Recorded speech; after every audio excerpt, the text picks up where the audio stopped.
ว่าทอประกายดังดวงดาวที่แท้มันคือความลวงจากดวงไฟแผ่นฟ้าในเมืองแห่งฝันยิ่งย้ำให้ฉันยิ่งเหงาจับใจโอ้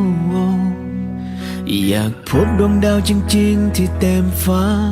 เหนื่อยล้ากับความเป็นจริงที่โหดร้ายไขว่คว้าจนเกินกว่าฝันแต่ฉันก็ยังไม่ได้อะไร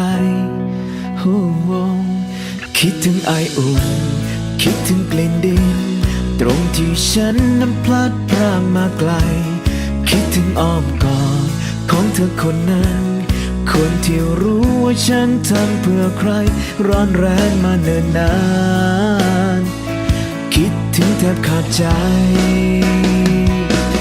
บ้านนี้ไม่รู้ว่าเธอเป็นอย่างไรเมื่ออยู่ไกลแสนไกลความผูกพันความห่วงใยนานเท่าไรรู้ไหมฉันยังจดจ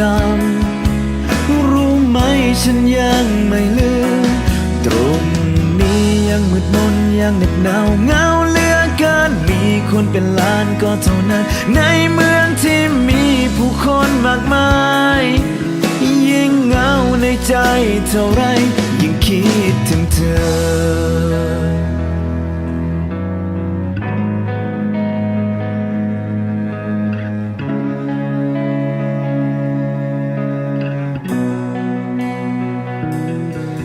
ชีวิตคนเราทำไมต้องแข่งขัน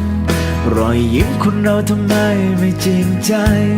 แต่ฉันจะต้องอดทนและฉันก็ยังต้องสู้ต่อไป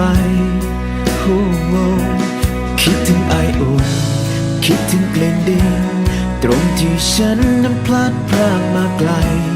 คิดถึงอ้อมกอดของเธอคนนั้นคนที่รู้ว่าฉันทำเพื่อใครร้อนแรงมาเนิ่นนานคิดถึงแทบขาดใจ